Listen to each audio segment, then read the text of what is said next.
Hello and welcome to another episode of the M42 Adventures podcast. Hopefully you're having a great Friday. I know I am, and I'm excited to jump into this conversation. Today we have Jeremy Streu. Is that right, Chase? Yeah. How did we get linked up with him? How did we, Seth, right? Yeah. So Seth Studley, who is one of our mentors in our mental health and spirituality channel. Yep, in our community, the Genesis. He recommended, Jeremy said, we are like-minded, both avid outdoorsmen, hunters, and just started a new business and has a podcast, and he says you guys should connect. So that's what we're going to do. I don't know much about him. I know that that's what I know. He has a podcast and loves the outdoors. So let's dive into this conversation and see where it goes.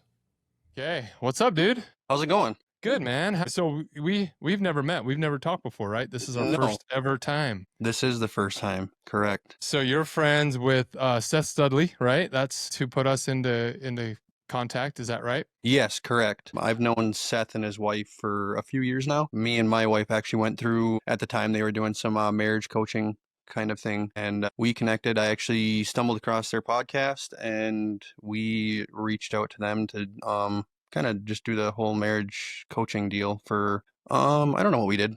It was like between 4 and 6 months. I can't recall totally how long, but got pretty friendly with them, stayed in contact. My wife even went out to, at the time they were up in Washington in the Seattle area, and hung out with them for a bit. And I've actually never met Seth in person. We were scheduled to meet several times and it's just never worked out, and a family emergency kind of pulled me away from the most recent one, but it'll happen. Yeah, he's a stud, man. He's a good dude. I actually met Seth on he got invited. We do a Hawaii hunt every year, an archery hunt out in Hawaii, and Ryan Mickler was friends with Seth. And so he invited him out a few years ago, and Seth had never bow hunted, never done it, and went and bought a bow just a few weeks before. I can't remember the timeline, but right before, and just started practicing in his backyard and came out, man. And I was like, that's my kind of people, the guy who says yes. And, that's pretty intimidating. We're out there with some big players and some big hunters and different things. And for him to just say, hey, I'm going to go buy a bow. I'm going to go and jump it all in, and so he's a good dude, man. I can't wait for you to meet him in person. We'll have to do a hunt together or something. You're a hunter. That's what he told me, right? You're big into hunting. Yep. Yeah. Seth has actually mentioned that trip several times to me. We were, I want to say it might have been just removed from coaching with him and Mel, and he had mentioned that he got an invite to that and never shot a bow, went to his local shop and picked one up, and even got his wife, I think, into shooting a little bit, if I recall right. But yeah, that's kind of my background. I'm from Wisconsin here. Kind of grew up, born and raised, doing a lot of whitetail deer hunting, and then recently more so transitioned into chasing waterfowl is my big deal now. Yeah, and then obviously what I do for a living kind of coincides with that as well. So what do you do? I don't know. Like I said, I literally got a text. I think chat together. Yep. I believe so, yes. And he says, hey, you guys need to talk. You need to meet. You guys both have a podcast as well, right? Yep, correct. So actually me and the wife just started our own podcast here the first of the year. So we're about 2 months into that, kind of a little bit of a unique lane. But yeah, kind of a backstory is grew up here in Wisconsin, born and raised, actually still currently live in my hometown. Me and the wife purchased a decent little starter home here going on 10 years ago, and we've yet to move, even though we definitely want to. But what part of Wisconsin? So we're northeastern. So if you kind of look at a map, and everybody kind of knows Wisconsin anyways, you got the Green Bay Packers. We are about an hour and a half straight north of Green Bay. So we did a road trip at the U.S. for a few months, and we came up through Detroit, up over the Mackinac Bridge, I believe. Yep. And then came around the lake and all the way down into Green Bay. Would we have gone by it all? If you didn't come through, probably guess you probably went through Iron Mountain and then took 141 down to Green Bay. So if that's the route, you're probably within 20 minutes. That's awesome. It was amazing, man. We loved it. We kept driving along, and there's all these shops selling, we thought they were pasties. Yeah, pasties. Right? Uh-huh. And so I'm like, man, because, pasties for us is a different, so I kept telling my wife, I'm like, dude, I think there's like that doesn't look like a strip club, I'm not sure what that is, it looks like and so I was like, let's pop in there, and I walked in, I'm like, hey, you guys, what's the pasties? And like, it's pasties, and it's like a little, like, I don't know how to explain, like so like an empanada or something, kind of. What was it? Yeah, it's very similar. So it's historically, to sum it up quickly, it's kind of almost like a pot pie kind of a deal. Yeah, that's a good way to explain it. So Yeah. the UP is very rich in their mining heritage and culture, and that's the way it originated. So the wives would basically throw all the leftovers into a crust, and then they would fold that crust up so it's like a pie crust around the edges, which would give the miners an ability to hold on to it, hand hold it, but Mm. they could just rip that crust off as they were eating it, and they wouldn't, because their hands were so damn dirty. Yeah. Was just an easy, quick little meal for them, and it's kind of transitioned into a kind of a local delicacy. Like my mom makes homemade pasties herself, but then obviously there's plenty of local shops that sell them as well. But it pushes down into Wisconsin a little bit. But I mean, I'm only 10 minutes from the UP border, and then went to school right on the border basically, and had a ton of. What's you say? Yep, the Upper Peninsula of Michigan. Okay, yeah, I haven't heard that before. So yeah, it was cool, man. We went into a little shop. Like I said, we came. I think it's the Mackinac Bridge. Is that we were in Mackinac City? We went over a big bridge, Yep, correct.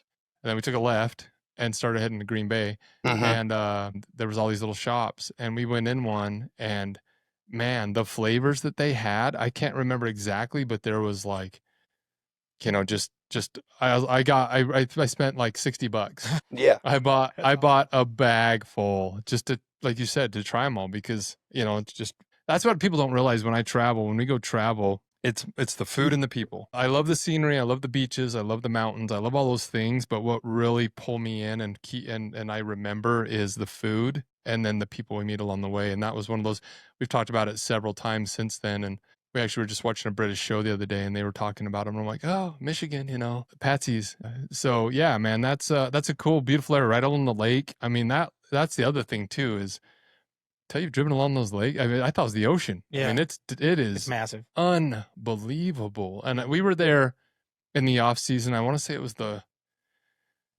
I think it was the fall. And so it was kind of right after things had kind of closed up and whatnot. So it was a little chilly, but man, I can imagine the summer. What a place. From the scenery to the fishing to even if you get inland a little bit more, the waterfalls, there's waterfalls everywhere. There's cliffs. Yeah, you I didn't get realize that. so you kind of traveled that northern shore of Lake Michigan is super full. I mean, like turquoise waters, like you said, it's almost like ocean-esque. And then to the north, you get Lake Superior. So there's waterways that transition from Superior down to Lake Michigan, and there's beautiful waterfalls. I mean, you could spend days just rolling around, camping, checking out waterfalls, the whole deal that way. Even some decent elevation in spots. The UP is very well known for the winter is very heavily concentrated for snowmobile. Also many resorts as well for snowboarding and skiing that way. But it's really cool. I mean, especially in the fall, if you get like the right colors with the leaf changes, it's very, very beautiful. But then yeah, you roll into November through April and there's snow on the ground typically. Yeah, it was we went to I actually I didn't even when I was planning it, it was just kind of like, let's go up here and check it out, and didn't know anything about any of it. And when we pulled into Green Bay, we went to the stadium because my son's a football fanatic and I'm not. And so he's like, can we go see the stadium? And we went there, and they have the little field next to the stadium where you can kick footballs and play. And I didn't realize that team is owned by the people, it's not. And I was like, whoa, if that's like now on the top of my bucket list, because he wants to go to NFL games. And I'm like, dude, we got to go to a Green Bay game. It was just, it feels like it's a small town. That's when I went there, I'm like, how is this supporting an NFL team? This isn't New York. This isn't Chicago. How is this and then I read about it, and it's owned by the people. Right. And so what a cool stadium, and just so much history, and just a beautiful area, Yeah. One of the original like teams that have like graced the NFL. I think statistically wise, I think we have the most championships even. Oh wow, I didn't know that. Oh, and like you said, owned by the people. Like I'm actually like I have a few shares myself. That's awesome. I should. Can you still buy them?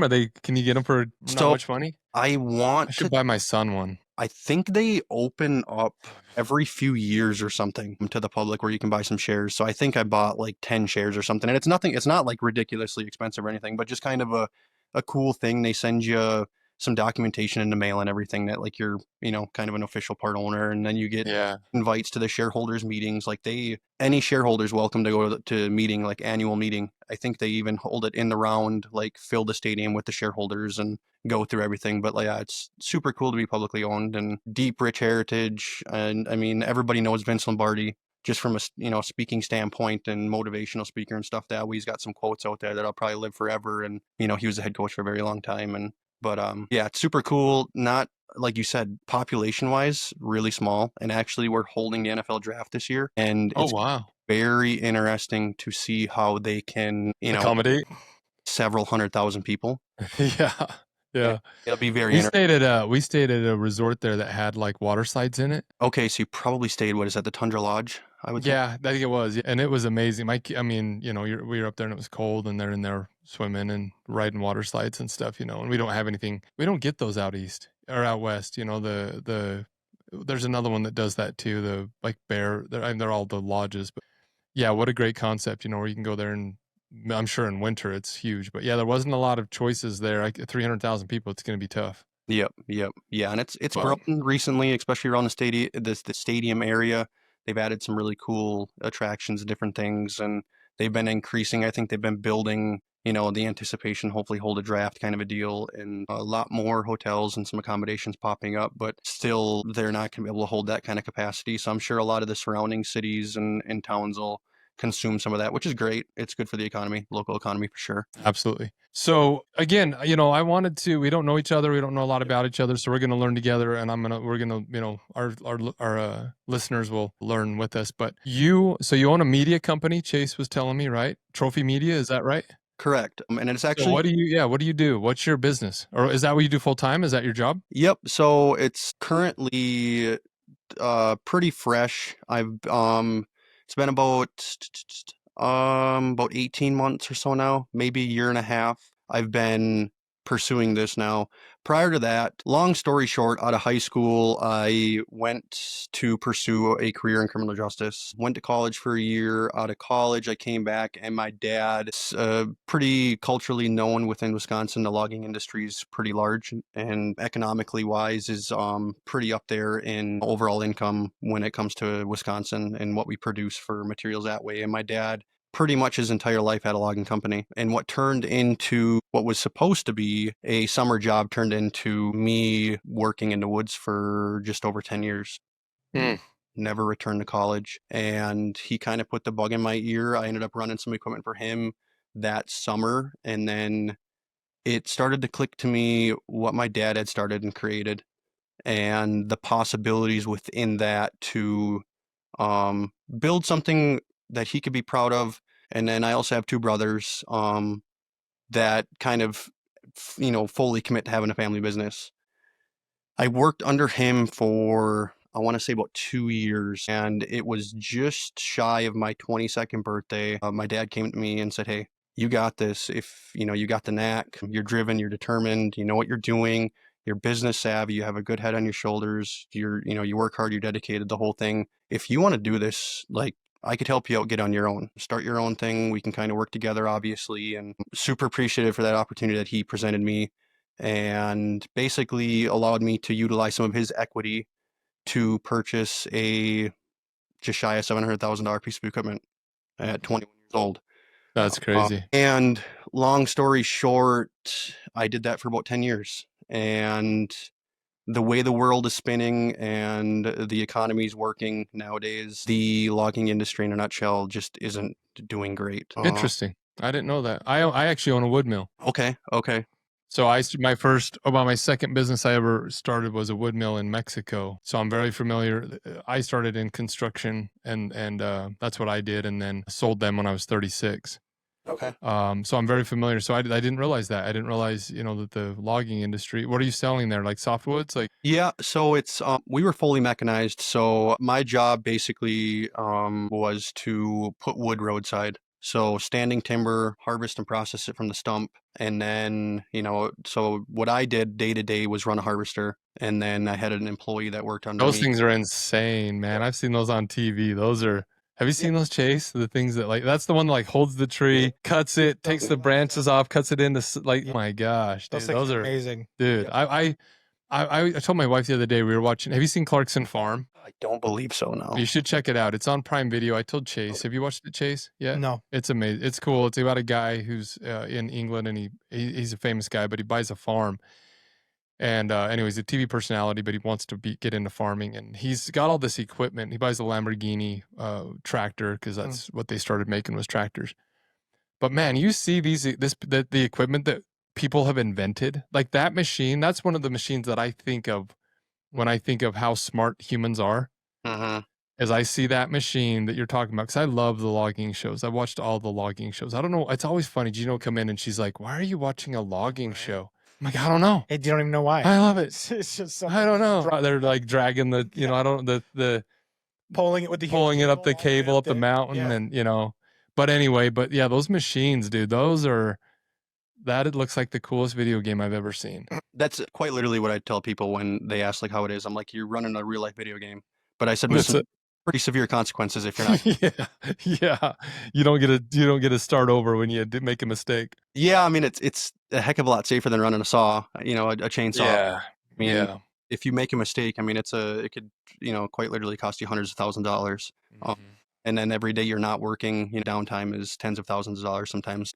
But yeah, I mean, the equipment we ran is manufactured and made in Finland. A lot of the logging equipment you do see is overseas. Even like a John Deere, you could say, is more so like a US-based company, but their forestry division is Sweden. Everything's manufactured overseas, and there's not much. There's only a handful of like logging heavy equipment that's actually made, in the States. Whatever reason, them Scandinavian countries kind of have it, which is great because the quality of equipment that they make is like top notch. I mean, even we get a lot of our molders, and my wood mill like makes stair parts and moldings, and it takes your lumber and we turn it into the finished product, right before paint or stain. But we get a lot of our stuff from Italy or Germany or Austria, and it's like, man, some of those countries, man, the quality is just unbelievable. Yeah, I mean, Wisconsin, even like I worked a lot in the Upper Peninsula too with being so close, but we're very well known for our hardwood. So a lot of maple, which are higher end quality like saw logs and stuff, furniture, hardwood flooring, things that way, trimming, paneling. We have several mills here that make OSB and building like that smart siding stuff that way. And then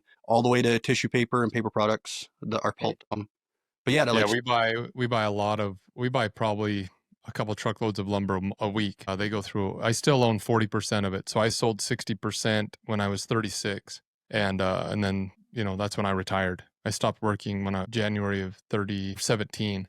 But yeah, I love that industry. It's one of those things where it's a love-hate. Construction's tough. It's hard to make money and really competitive and things. But man, when I'm out there working in a wood shop and I'm, making posts or stair parts and I'm actually producing it, I listened to book on tape. I listened to thousands, hundreds of books just during those times, and it was very therapeutic. Yeah. That way too. I mean, the equipment we ran, I mean, it was heat in the winter and AC in the summer, and you're in an air ride seat. And I got a Bluetooth, basically a surround sound inside. It was a lot of podcasts, books, music, just kind of sit back and work. But So why'd you leave? Why'd you 10 years? What changed? Like you said, the industry got soft, pun intended. Yep. It was super unfortunate. There's a combination of obviously trying to find good working help. Never ends. Yep. Our local economy kind of suffers when it comes to people who truly want to put their head down and work, or, the people that do good quality work. They ask for an arm and a leg, and being a small business, it's tough to, they want a work vehicle. They want all the benefits. They want to make, $50 an hour or whatever it is. And, thinking, $2,500 a week, sometimes. And it's like, I want to be that person, and then trying to work with family became kind of hard as well. Having a few brothers, and actually I started out when I purchased my first piece of equipment. My older brother actually owned the forwarder that worked behind me, and we did that for a few years. But then it starts to work. You get to a point where if one person gets a little bit complacent and you're reliant on each other, it gets a little bit hard. So I kind of stepped out and actually purchased another piece of equipment. To the point of I purchased my last one in 21, which cost me $800,000. Wow. Another So recent. pretty Not, I recent. mean, not, yeah, not, not long ago. Yep. And you can kind of see You just barely left. I mean, are you out of it now? 100%? Yep. Yep. So you just sold the business? Yeah, I ended up just selling and liquidating my equipment, which honestly, super fortunate that I was able to. Yeah, right.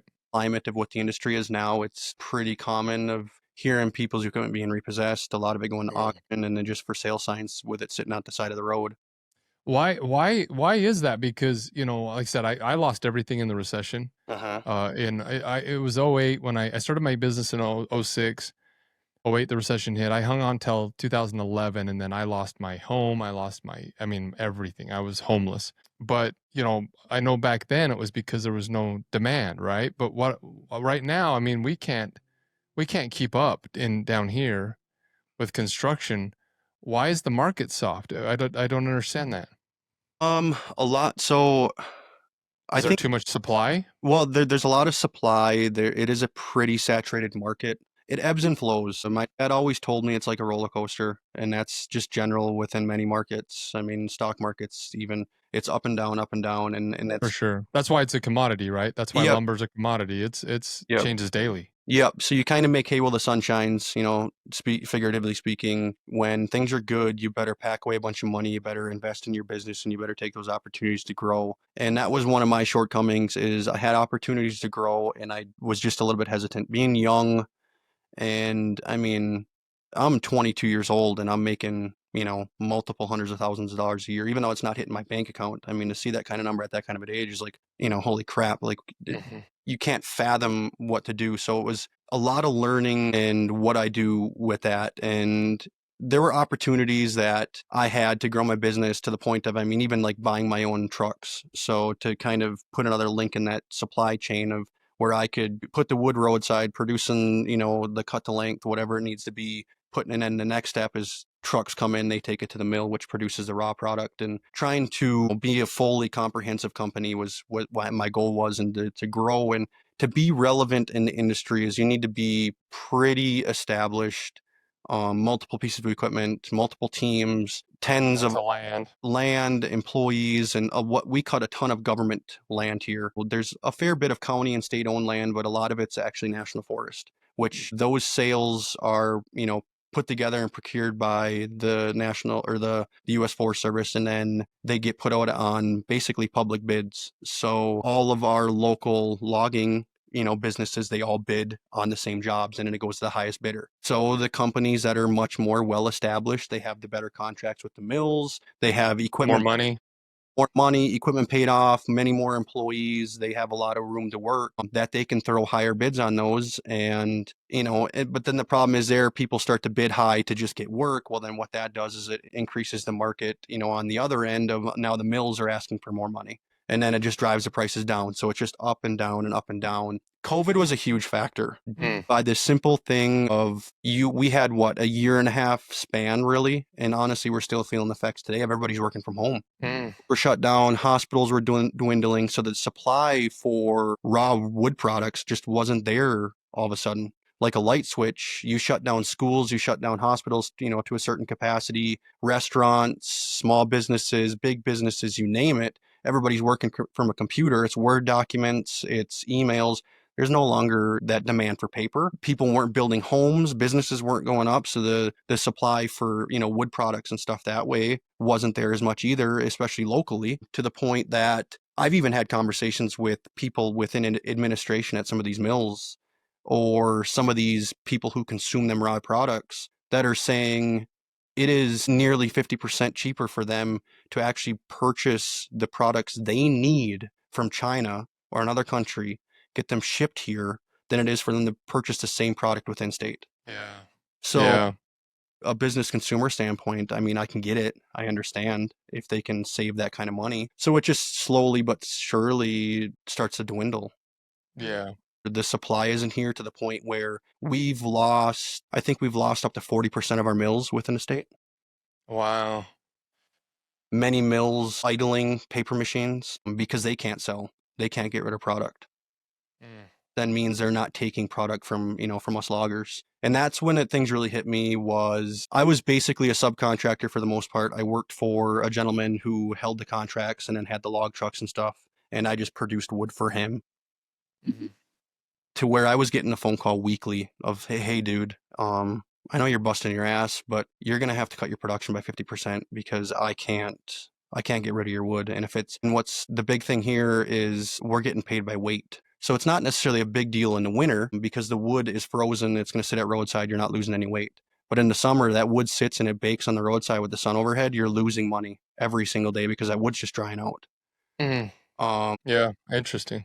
From his standpoint, he can't have a bunch of wood decked up on the road. So he needs to move whatever I produce to make, the most amount of money. Instantly. And it got to a point of like, I'm telling employees that I have working for me, like, hey, like, here's what we can produce. And then it's not enough for them because they can't work, 50, 60 hours a week like they want to, that they can't make enough money to feed their families. And work part-time, yeah. That they're taking a second job and then they start working part-time for me kind of a deal. It got to a point where I'm working 7 days a week and running 2 pieces of equipment.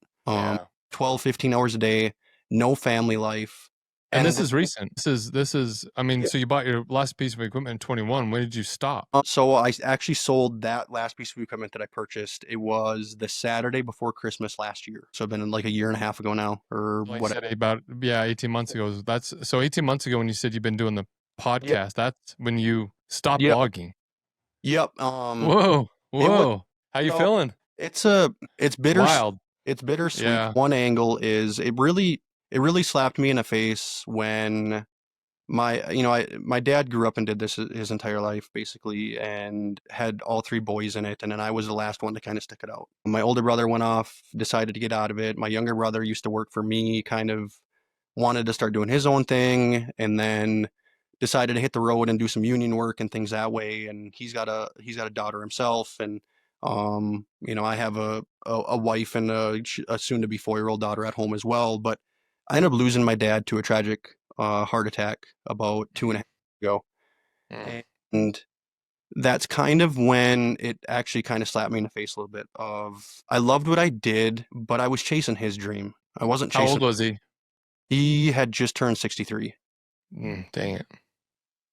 And to watch him go through that and having them conversations with him, because actually I was working close to home, thank God. He was supposed to come out and work second shift for a little bit for me, working close to home. He slowly but surely started to retire, and he was the kind of guy that probably never really ultimately would. He'd continue to work just because he needed to stay busy. He wasn't a person to sit on the couch or stay home. He was always on the go, always moving, always helping people, doing whatever he could, which, to this day, like I'll forever model. And there's a definite impact on, growing up and seeing that kind of work ethic has really, put me in a position to be where I'm at today too. Watching him for a week in the hospital and going through what he did, and then things were good, and that he went in for like a triple bypass and he never came out of it, just never recovered. And having those conversations at the very end with him, and it was ultimately my goal to try to take what he had started and create something big with it. But then it just kind of dawned on me of like, losing him, but then commuting to work. Like my last job that I ultimately really worked on was about 1.5 hours from home, driving that every single day, there and back, working 12, 14, 15, 16-hour days, whatever I had to just try to put, honestly, paying bills was what I was trying to do. Was just keeping the banks off my back, paying my credit card bill and doing whatever I needed to just stay alive and keeping some food on the table.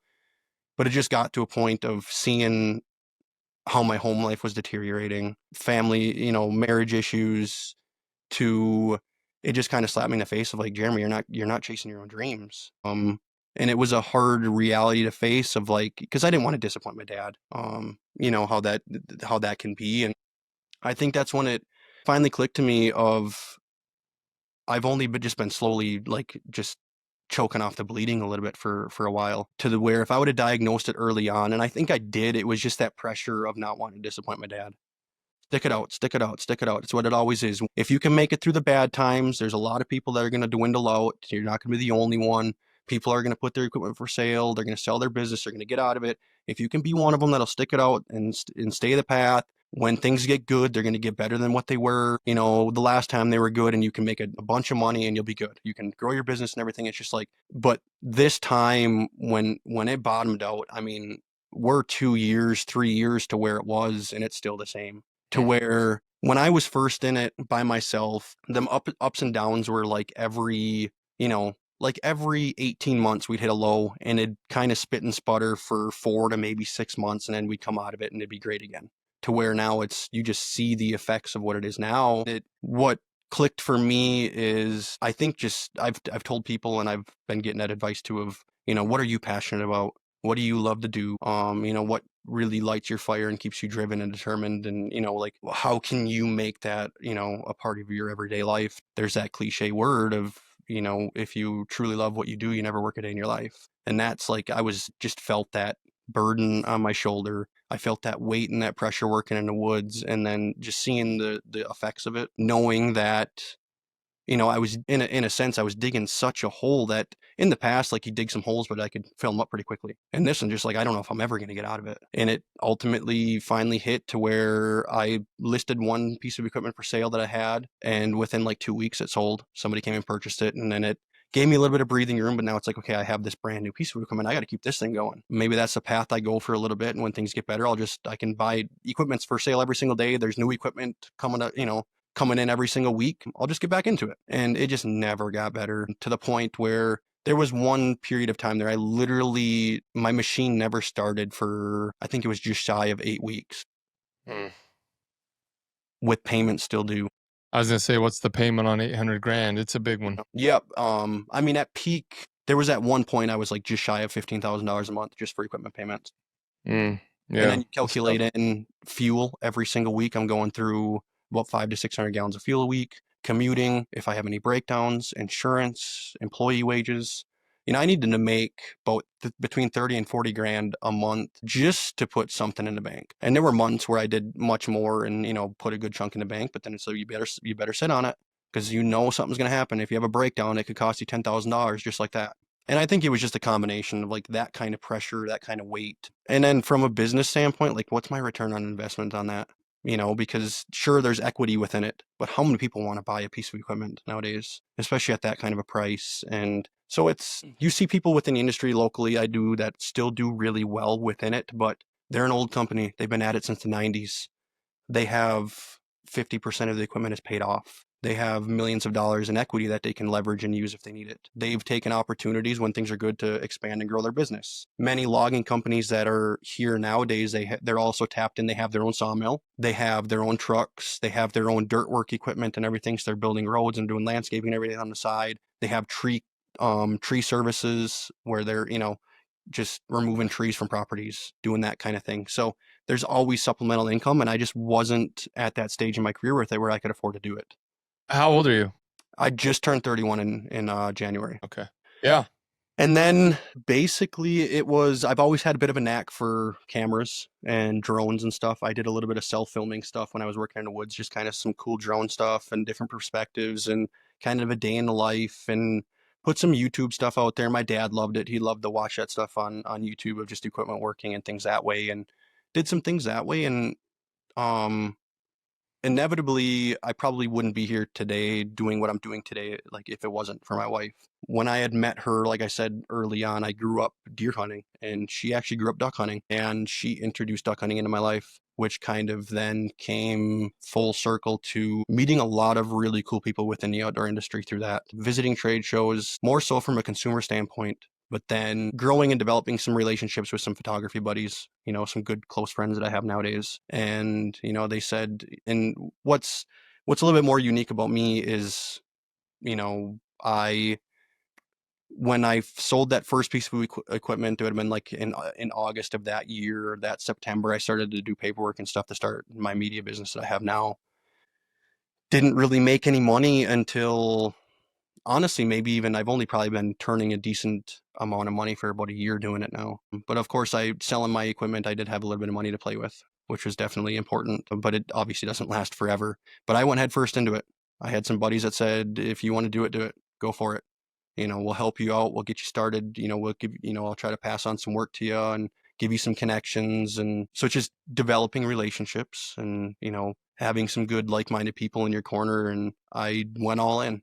This is something I've always been passionate about. And again, kind of creating my own story, chasing my own dreams. And it's been a wild ride. I've told people that I've done more in the last year of doing this than I did in the previous 10 of working in the woods. As far as experiences? Experiences, places I've been, people I've met, things I've done, just checking things Well, when off. you're out in the woods, you're out in the woods in a piece of machine, that's where you're at. Yeah. And with this, I don't, did you tell him who we had on just right before this, Chase? Nope. So the reason we were a little bit late for this one is I just had Greg Godfrey, Nitro Circus. Yep. He was just in the studio here 10 minutes ago. Awesome. And so we just recorded with him, and it's reminding me of you. Obviously he's 54, 55, I think he said. So he's 25 years older than you, but I asked him, I says, why did you get into filmmaking? Why that? And he says, I've just always loved it. I just love telling a story. I love entertaining people. I love showing off and cool things that I see. And he has a very similar, obviously his has been written, and you're writing yours as far as the startup, but same thing. He packed up his wife and 3 kids and they moved from Utah to LA. And, and he says, I just went all in. And, again, it turned into, they just sold Nitro Circus for millions of dollars, and a very cool podcast. You should listen to it because we talk a lot about filmmaking and that journey. But I commend people like that. People always see what was cool about having Greg on is he's 55. He did this 30 years ago, and he went through the steps, and luckily he made it, and not luckily, because I actually told him he didn't get lucky. He grinded it out, and he took chances and things that most people weren't willing to do. But just listening to you're at the start of that journey, and you're at the start of that. And what he said too as well was, his wife supported me, supported him. And, that's huge. People don't understand how important that is to have a wife that says, and it sounds like yours did. Your wife said, hey, go for it, right? Mm-hmm. Yeah, I mean, we actually just talked about that in our podcast recently of just choosing the right person to do life with. Like, it's number one. I tell my boys, I have 3 little boys. It's number one, man. It's number one. It's like number one is who you're going to marry, and number 2 is what you're going to do. And if you mess up on number 1, number 2 is going to be hell, And so I 100% agree with that. There's so many friends that I know that just, or acquaintances that just struggle every day with, a person that's not on their team. And if you're not aligned and you don't have that person in your corner saying, you got this, like I believe in you.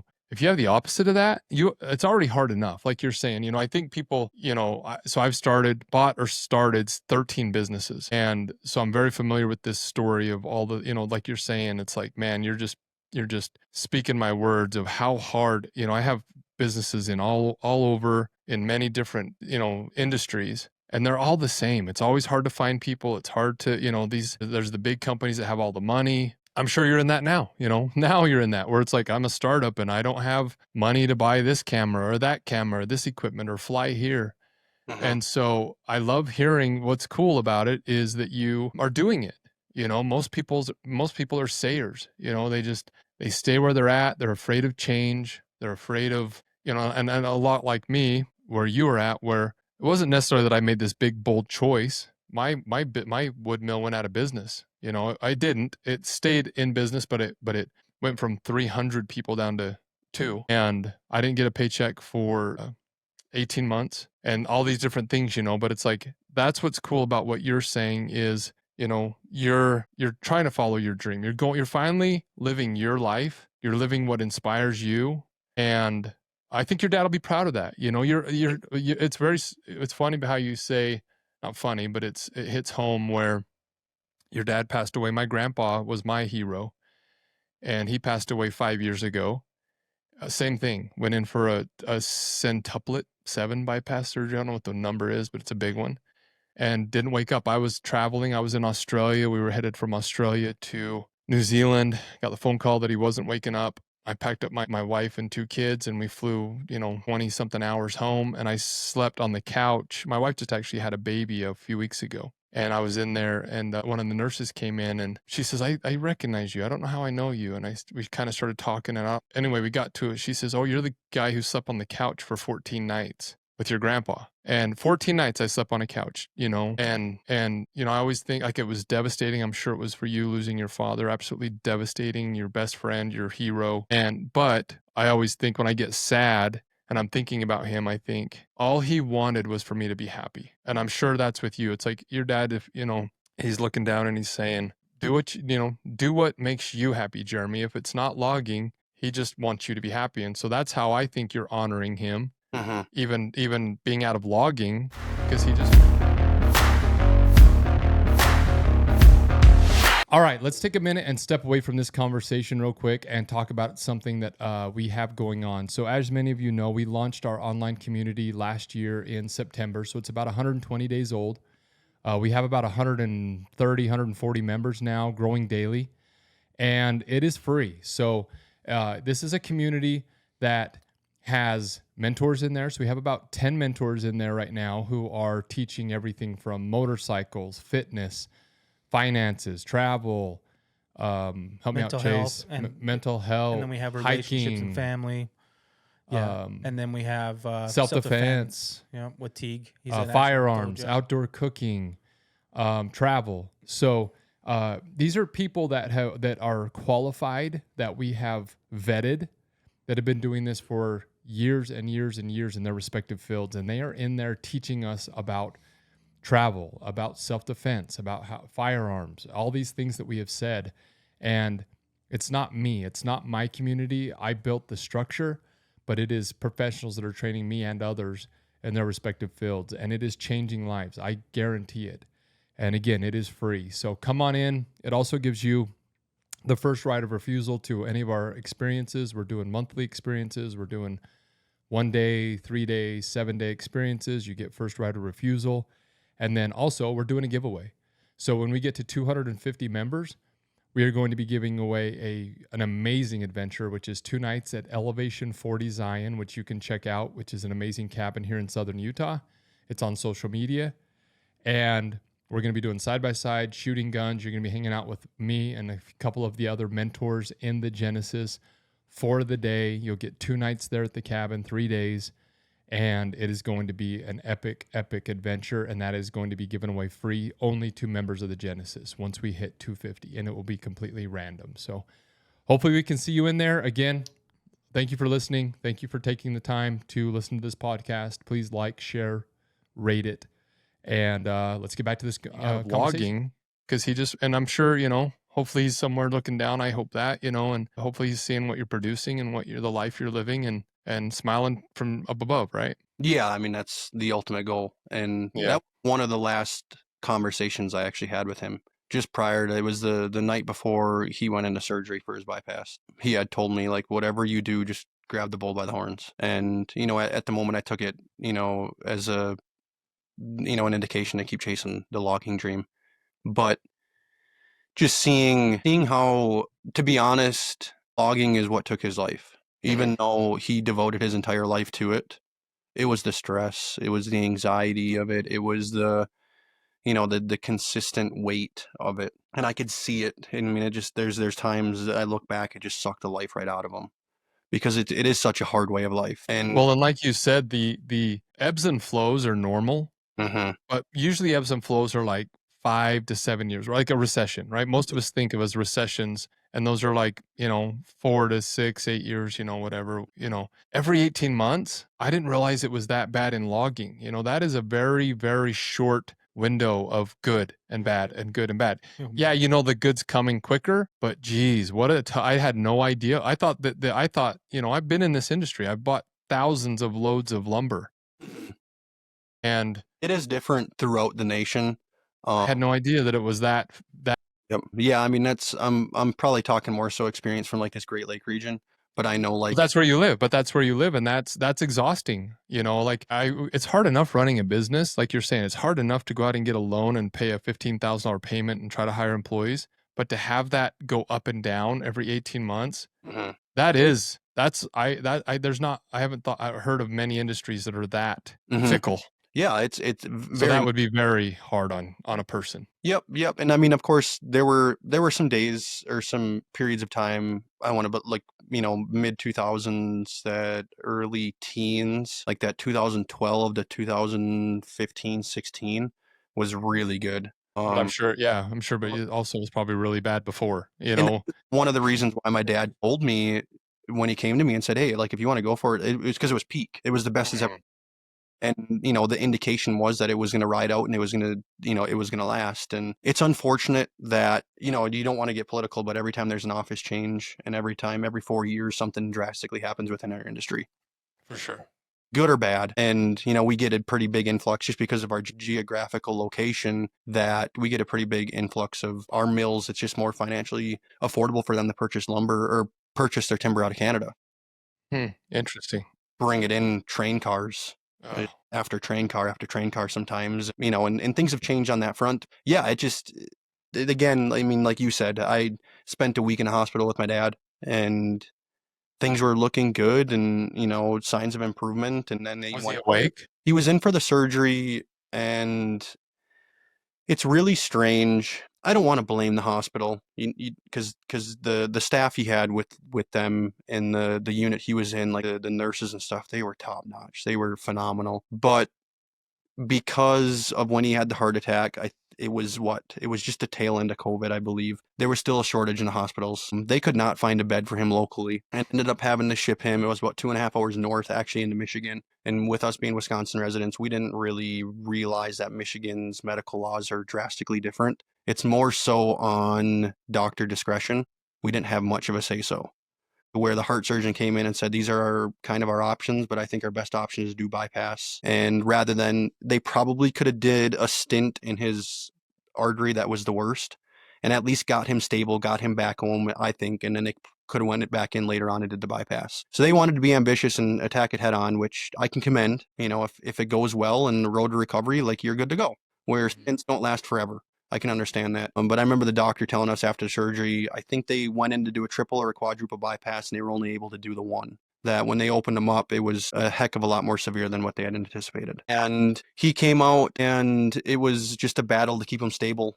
And I think it was 2 days where, he was obviously heavily sedated and stuff after that, and trying to keep him stable and all the meds and stuff that they had him on. And I mean, you could tell he was there. He'd kind of grip your hand a little bit and we talked to him and stuff, but never verbal, never really got to, say any last words or anything that way. And to the point where there was one evening we were at the hotel that we got the call that he was coding, and we got rushed to the hospital and we watched the doctors work on him for about a half hour and ended up bringing him back. But that's very, very similar. Real touch and go. And it was, I mean, I remember laying, sitting on the floor out against the wall, just watching, people running out of that room and the nurses and somebody sitting on top of him doing chest compressions, and they shocked him several times. And just, I think that's when it finally clicked of like, this is probably going to be it. And it's to see him in that state, it killed me.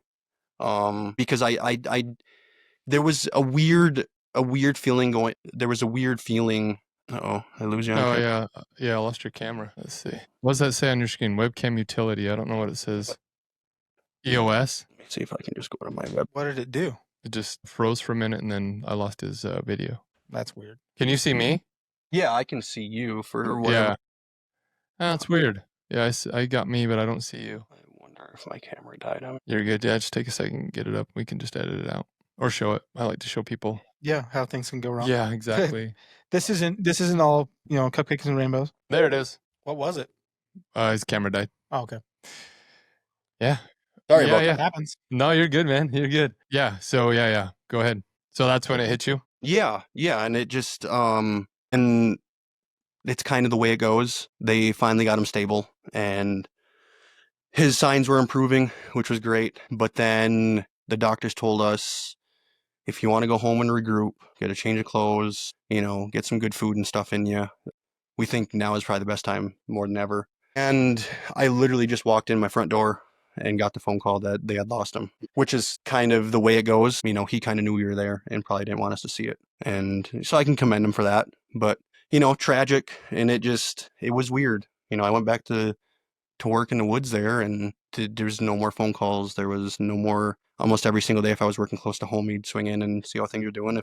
If he wasn't coming out to actually run my machine after, for a few hours in the evening, or, if I needed some time off for whatever that way. And so it was just kind of an eye-opening experience. And knowing that, he chased his dreams and was put in a position that he was able to, it kind of hit me that through the course of what transpired within the next year and a half without him was like slowly but surely, I didn't want to face that reality of like, had to have that talk with myself. Like, Jeremy, you're chasing your dad's dreams.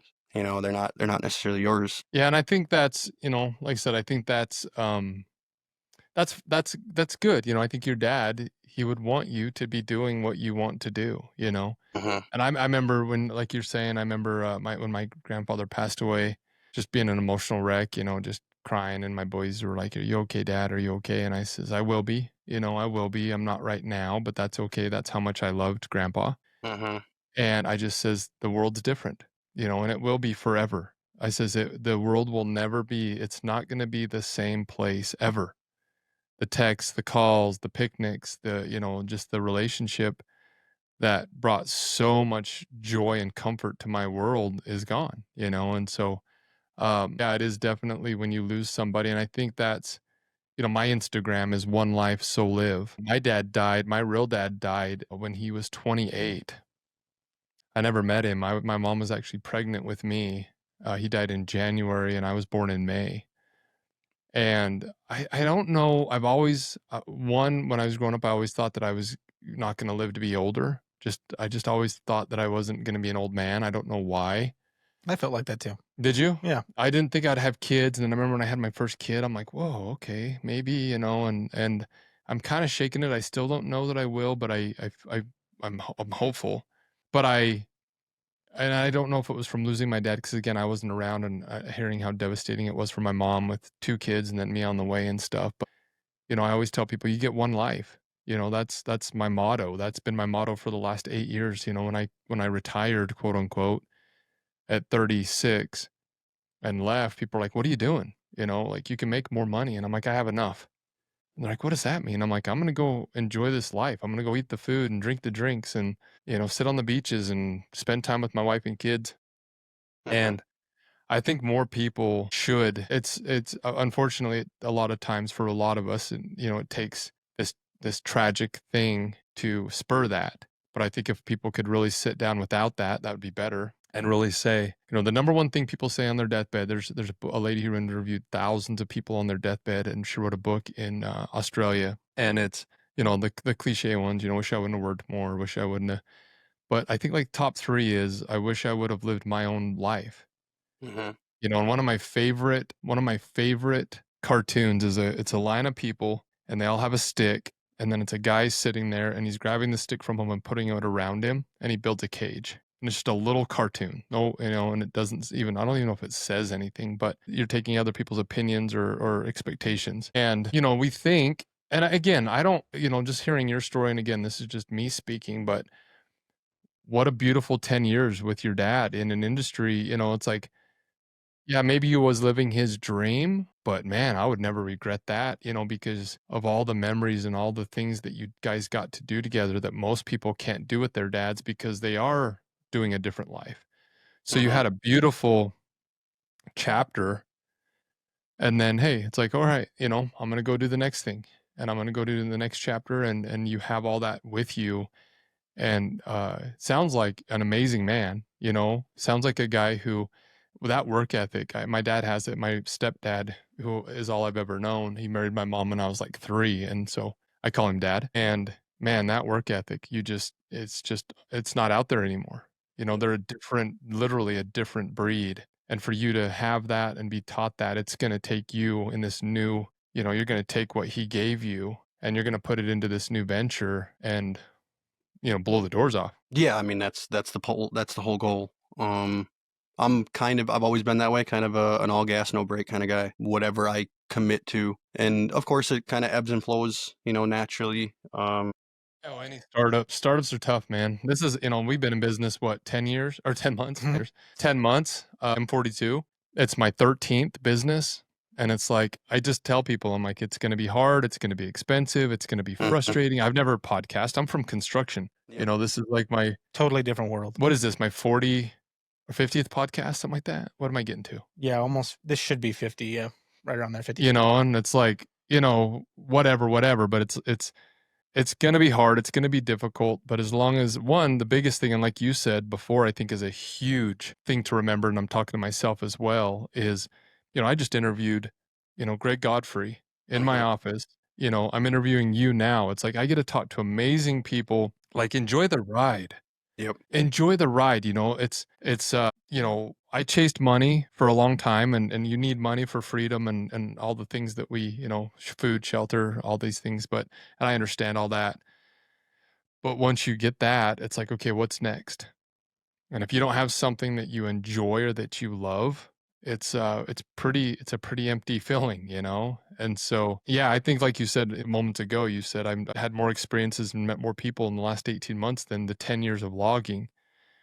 That's worth a lot. That's worth a lot. Yeah, and it's really changed my perspective on life a lot because, like you said, working in the woods, in a sense, I was chasing that money because I needed a lot of it just to survive. To where this has allowed me to kind of take a step back, and it's not so much of a focus on making money because I've lived it, being in business and stuff. Money comes and goes, but when I look back, it's the experiences that a person holds on to. And 100%. I'm actually the financial mentor in our community, the Genesis. I don't have any signs, but and I tell everybody it's not how much you make, it's how much you spend. First of all, you know, I have lots of friends who make millions of dollars and they're broke. And I actually always use the example of an uncle of mine. He's a hunter and he makes like probably 50, 60,000 a year, and he's got money. His house is paid off, his trucks are paid off. He hunts like 8 months out of the year, literally. But sometimes that simpler life gives you. But he's very frugal. He's very smart with his money, right? But yeah, man, you're preaching to the choir with me. It's like you know, travel's my addiction and time with my family. And I lost everything. So I lost everything in the recession. They repossessed my vehicles. I lost my house. I lost my cars, motorcycles. I mean, I went to zero and negative. I had a bunch of debt from machinery, $600,000 in wood mill machinery, CNCs and lathes and stuff. And never filed bankruptcy. Luckily, stuck it out, turned the corner, ended up building it back and selling 60% of that, like I said. But I always tell people they can't repossess my memories.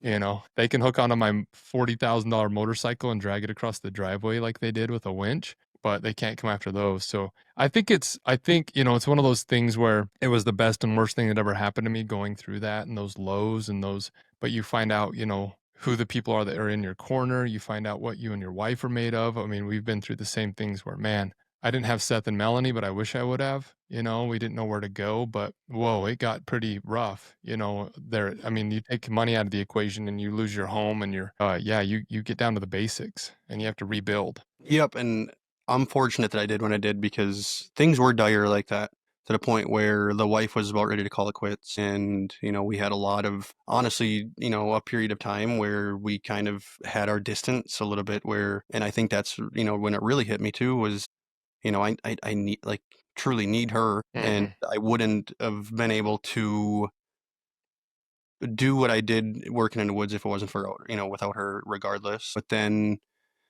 to realize, you know, because we got together when we were 21 or 20. So, I mean, we've been together for a while and, you know, really young, and it's hard to, you know, anticipate what life is going to be when you're at that kind of an age. To where when you meet somebody a little bit older in life and you have that maturity and experience and stuff, and you've kind of, you know, won and lost and done all the things, it's a little bit easier.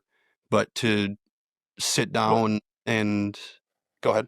Well, you don't know who you are at 20. I didn't, you know, it's like, I don't know who I am. How do I know what I want? And so, like you're saying, it takes, you're 100% right. You know, where it's like, how are you making, and that's what I tell my boys. It's like, man, you're making, I hope my boys will wait, you know, till they're 24, 25, just to get some maturity and to make sure that, you know, it's like, if you have just chocolate ice cream, maybe you like vanilla, you know, you don't know, you know, try some flavors, try some, you know, and get out there and see. But sounds like you lucked out and got that girl that was the right one right out of the gate. Yeah, and I mean, it comes with growing pains. It comes with the ups and downs. It always does. And, you know, it takes, I think nowadays a lot of people want to point fingers, but I think a lot of it, you need to have that coming to Jesus moment with yourself 90% of the time, to where having that self accountability and being able to self reflect and have an understanding of what role you play in the game, because you could quite literally choose anybody in the world, and it's up to you. Like, if you're determined and you want to make it work, you're going to make it work. And a lot of it was on my shoulders just as much. I mean, she had some accountability and stuff on her end too, but everybody does. You know, you come from two completely backgrounds, two completely different worlds. You have different habits and everything. Like, it takes a lot. And when you're trying to merge two polar opposite sometimes lifestyles together, like it takes a lot. There's a lot of growing pains. There's a lot of, when that, fairy tale feeling and honeymoon phase wears off, like, all right, now buckle up. Like, this is real. And you start to go through them life experiences, and, and thankful to have somebody in your corner that you're truly, ultimately, you're creating a life together. To where, I've had people where they finally meet somebody and they're in their late 30s and stuff. It's like, well, you already created your life. You know what you're doing, and now it's just you found somebody that fits with it, or you complement each other, or and it's like when I met my wife, she still lived with her parents and had a part-time job, and she dumped all of her money into horses. She loved horses. To now she's got her own business and she's flourishing to the point where she's holding the fort down right now. That's and awesome. Especially the last few months financially, without question, she's paying the majority of the bills. She's doing a lot, because this winter's been a little bit slow for me, and establishing myself, and how it is, starting up a new business and stuff, and marketing and getting myself out there and building up clientele, and doing everything that I'm doing now. So hard. Everybody, people have no idea Uh-huh. how hard it really is. They have, to set up this podcast. I mean, it cost us 20 grand and months of learning and blah. And Ryan Mickler, do you know Ryan Mickler? Yeah. He's a partner, he's an owner of this. He owns part of it. And it's like, I had a mentor that's been doing it for 12 years, and still it's just like, people have no idea how difficult it is. Anything you do, any business, it's like, you show me I have a buddy who owns dental practices, and he's like, dude, he's like, I need to do what you're doing and get into real estate, because I'm dying here, man. I'm like, you have dental practices. Like, that's easy. And he's like, dude, I'm struggling with insurance, what is it, liability insurance or something, like where they get sued, And that's pretty daunting. Yeah. And he's like, and then people don't pay too. He's like, people don't pay. They'll just come in, get their dental work, and then I can't collect. And I'm like, whoa, and so, yeah, I 100%, when I hear people like you talk, it just drags me right back to that, all those situations. And so I commend you for, one, trying it, going for it. I wish you absolute success. If there's anything I can do to help you in any way, I'm here for you as well, because I'm rooting for, I love people who aren't sayers, they're doers.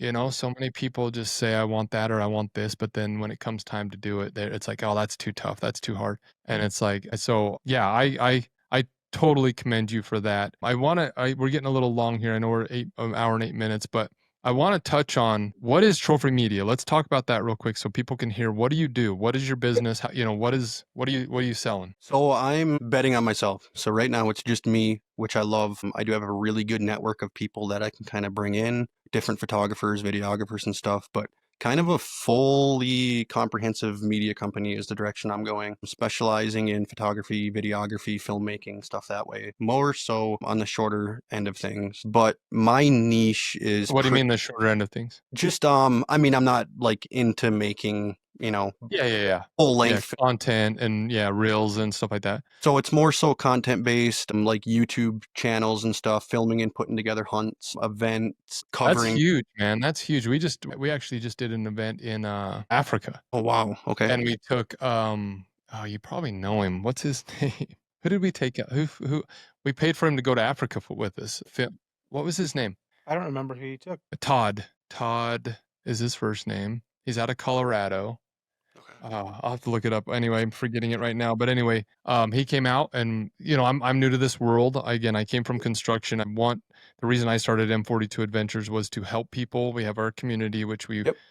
have all the mentorships of, Seth, he's in there for a mental health mentor, finances, fitness, all of those things, and then to take them on adventures, right? And so what you're talking about, I'm actually working on this with my son. So my son is 13. We're leaving March 9th to go travel for 2 more years. And I told him, I says, listen, I want to get you a drone, and I want to get you some GoPros and a nice phone. And you film content and you do this because it is so needed, to tell these stories and to let people know what is happening. So yeah, we just did Africa. We took Todd out there and he filmed with us for a week. We covered everything. And it's amazing. It's amazing what you guys can do. I'm envious of it. You tell a story that is that, I hate it when I go travel. I've been traveling again for the last 8 years. I don't film much. I don't take pictures. And somebody the other day says, well, you should, because you could help people. You could change their lives. You could inspire them, whatever, with your stories and stuff. And it changed the way I thought. Have you heard of Hush? Yep. So Well, that's who said it. Okay, so I know Brian. That's a part of the crew. What is it, McIntyre, I believe? I don't know. I know Eric Chesser. Yep. So there's Eric, Brian, and there's one other gentleman, I believe, that are like Okay.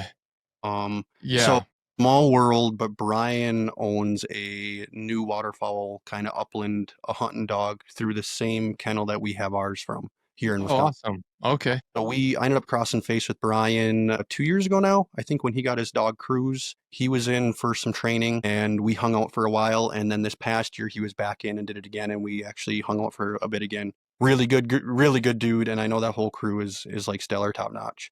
And their YouTube following and what they do is like stellar. Really, really good stuff. Dude, it's crazy. They came to Hawaii a couple years ago, and I come into the room, and Ben? You heard of Ben with Shed Crazy? Yep. He's friends with them, so he's there in the room, and Eric's across, and I come out, and there's just camera gear all over, and I'm like, what? And I didn't know who they were. I'm not from this world, like I said. And I'm like, what are you guys doing? What is happening? And they're like, oh, we're charging batteries and getting stuff ready. And I'm like, whoa, that is crazy. It is a lot. When I hit the road and go to, chase whatever I'm doing or, filming for some people, that I could be upwards to $30,000 in gear. Yeah. It's with cameras, unreal. the cams and you name it, you got your computer and your editing and everything. But yeah, that's kind of what I do. I'm more outdoor focused. Like currently some of the newest stuff that I'm doing, like today before I was doing this, I was shooting some product photos for a fishing company. They have they're kind of specialized in like fishing hooks and tackle. Doing some stuff there. I have a local gunsmith shop that I have to go pick up a custom firearm build that he did that I'm going to shoot some photos for and do stuff for them. I do some real estate stuff for a guy here somewhat locally that specializes in like really large parcels of land, hunting properties. I've been to several different outfitters and have done work for them, just kind of social media creation. I've been a part of a bunch of fishing stuff, putting together a YouTube series, fishing series. I've worked for some pretty cool brands. I've done some launch videos for Rugged Road. They're a cooler company. A Garmin, a Yamaha G3 for fishing and boat stuff. Well, and that's in 18 months. I mean, that's nothing. Yep, and that's awesome. That's huge. Shot some photos for Federal Ammunition this past year. I just last month was down in Arkansas, did some filming on some waterfowl hunts, do a ton of marketing and kind of brand promotion, advertisement for a waterfowl company actually out of California. Some local stuff, some clothing. We actually have, me and the wife actually just went down to the National Wild Turkey Federation conference in Nashville here last weekend and met some more people within the industry and built some connections that we're actually having a meeting tomorrow with a clothing company. They're kind of outdoor focused to do a bunch of stuff for them. They want to get my wife on board to do, trade shows, model some of their stuff. Because again, I kind of touched on it a little bit, but like my wife introduced me to this whole world in a sense. And I wouldn't be chasing this dream if it wasn't for her. And now it's kind of coming full circle where she wants to dip her toes into it a little bit. We're kind of focused on building a bit of a following personally, but then also with what I'm able to do to produce some pretty cool content now to allow her to kind of get into it. She wants to build a following herself. She loves to fish and hunt. She's the real deal. There's plenty of times she embarrasses the hell out of me shooting a gun. She catches. Awesome. That's like all wives. Yeah. But I mean, I don't know. I love the outdoors. I love the industry. I love the people. It's just the type of people that we get to cross face with on any given point and any given day is amazing. Oh, did my camera freeze again? Yeah. It either froze or you're holding really, really still. Shoot. Give me a second again. Let me see. You're good. Yeah, you're good. Go ahead. This is why I love technology, though. It's so reliable. Oh, yeah. It's like every 10 seconds I'm looking at everything like, are you working? Are you doing everything you're supposed to? At least he knows how to fix it. I know. It's like when something happens to me, I'm like, all right, well, guess we'll end there. Signing off. On that note. It's a black screen. You can still hear me, right? Yeah. put like a post-it up of me, a drawing of me. I'm all caricature. Well, I mean, luckily, at least when you're doing it, like with audio, this would all just be cut out real easy, but with video, like you just put up something, or cut that part of the video out. Yeah, well, and that's the thing. Like people, I think leave this in, but it's like people who are listening. I'm done with like the whole. Everything's perfect. There he is. I got it. And it's like that's the stuff that it's like. Yeah, you guys have problems. You have. You think being a camera guy, I'd have this figured out? Yeah. Told you, man. It's just like you It's look at it and you're crazy. like, what did I do to you to make you turn off? Oh, I know. Batteries. So that's the camera guy's worst nightmare is Yeah.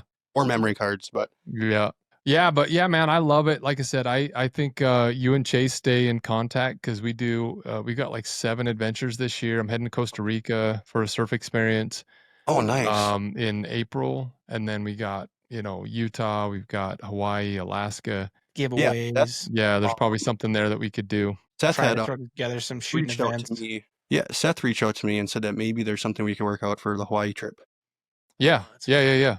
So, but yeah, that's jam is I love hunting. And like you said, you touched on it, just creating stories and telling stories. And I'm getting into a little bit more of that. I don't want to be just known as like a content creator, even though it comes with the territory. Mm-hmm. So like my last big shoot we have in Wisconsin, and I think you're probably familiar, California is kind of the same, but many tribal communities, Native Americans. Yeah, Utah.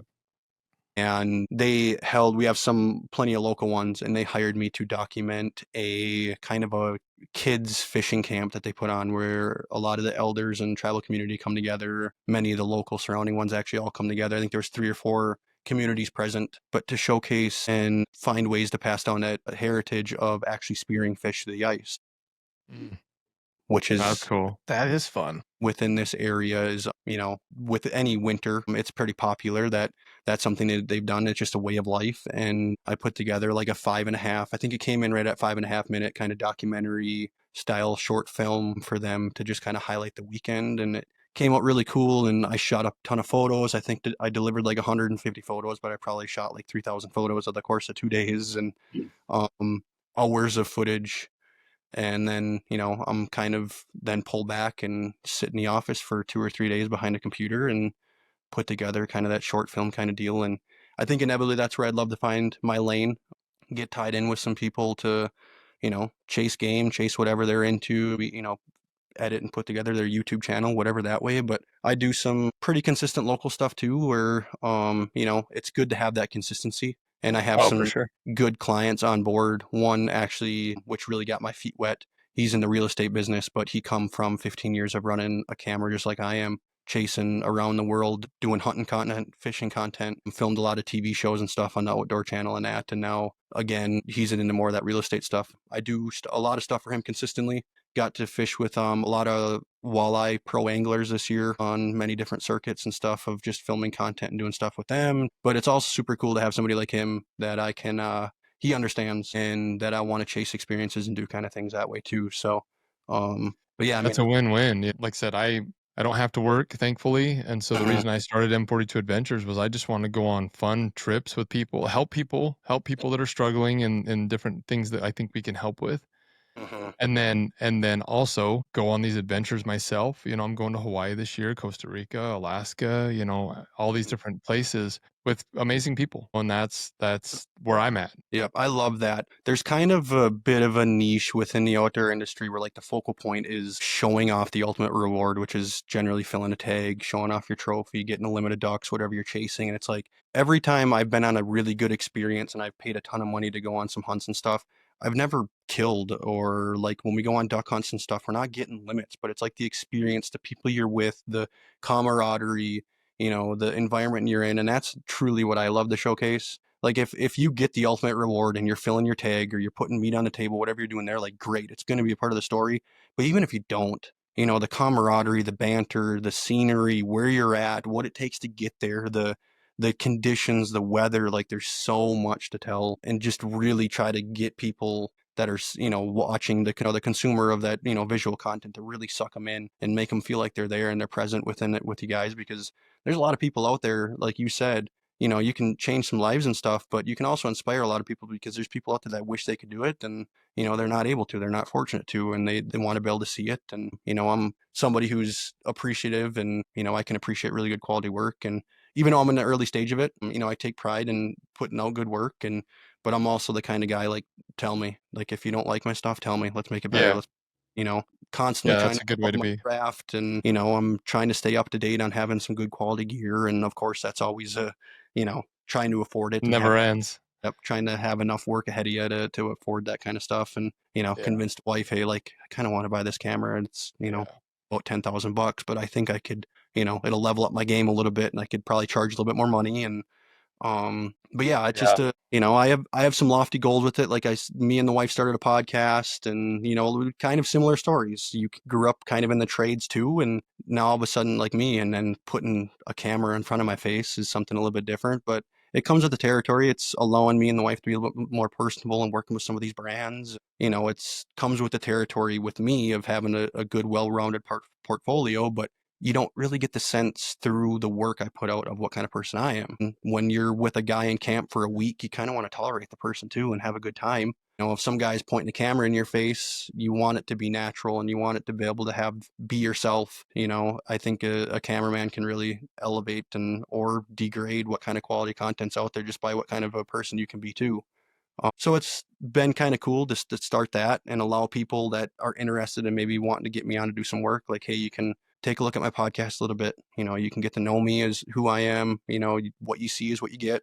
I'm super personable and whatever it is that way. If we can have them good, honest conversations, what you're looking for. And I don't really have a style or like a particular niche. I like to kind of figure out, you as a person and what kind of thing you want to put out there. And I like to adapt and overcome those obstacles and, collaborate at the end of the day. We're working together on something, so. Yeah, it's a partnership, right?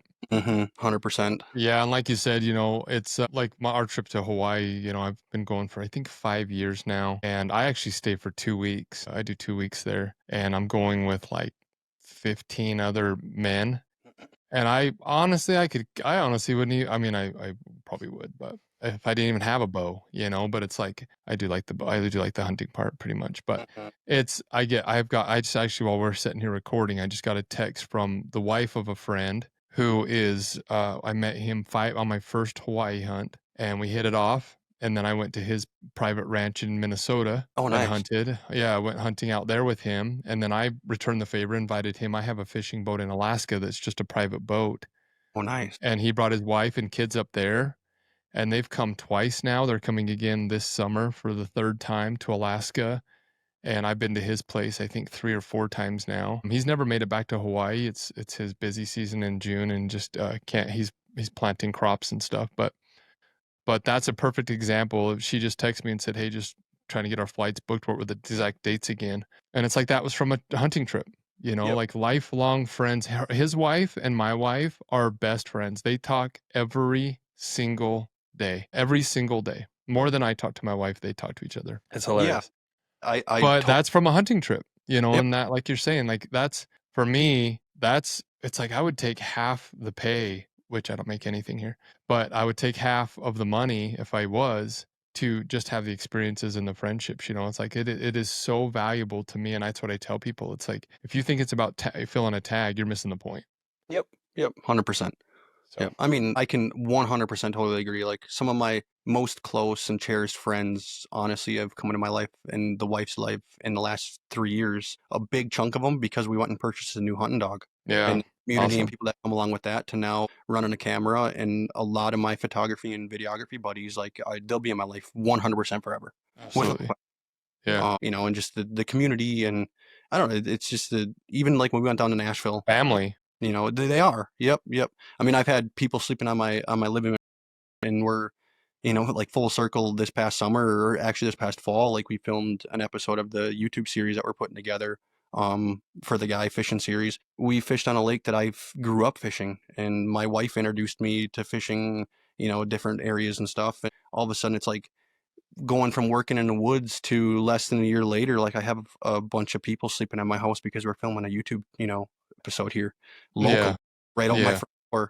So it's been super cool and just, you never know. Life is crazy. You know, everybody's given some opportunities at any given point, and I think it's just what you make of it and chasing those And I dreams. tell them, say yes. A Yeah. lot of people, I mean, you can find a lot of reasons to not go do something, money, time, you're scared, you're nervous. Like I said with Seth at the beginning of this podcast, when he showed up, not one of us was like, dude, you don't know how to shoot. You didn't get a deer. You're an idiot. That was never said. It was like, dude, you came out here and showed up with 6 people that have been hunting most of their lives and bought a bow a month ago, and you're going to try to hang with us. Awesome. We respect you.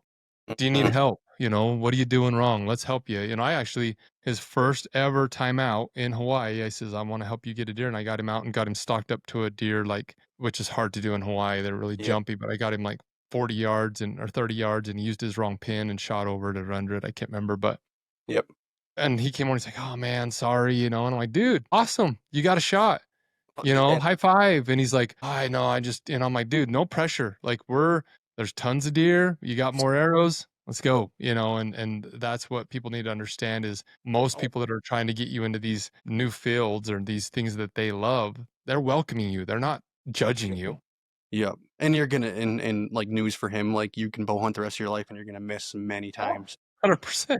Trust Yeah. me. Oh, I take Yep. 36 arrows when I go to Hawaii. I take 36 arrows and everybody laughs at me and I'm like, You're okay, gonna bro. miss. Yep. Yeah, so Like I'm bagging 8. yeah, I got 8 one year. That was a good year. I'm the same way with camera. I've missed shots and I'm gonna continue to miss shots. I can be the best professional guy I can be, but it's gonna happen, and it's just most of it and learning from it. Like I've told many people, a lot. You're not defined by them failures, and any failure that you've had, most of them are at least bare minimum you're learning something from it. 100. Yeah, I always tell people people in baseball, they don't strike out and then walk away and be like, I'm done. They pick up the bat and they swing and they swing and they swing. And the best batters are what, 300 average? It's They're like failing. they're failing and they're, Yep. and they're the best. It's like Yep.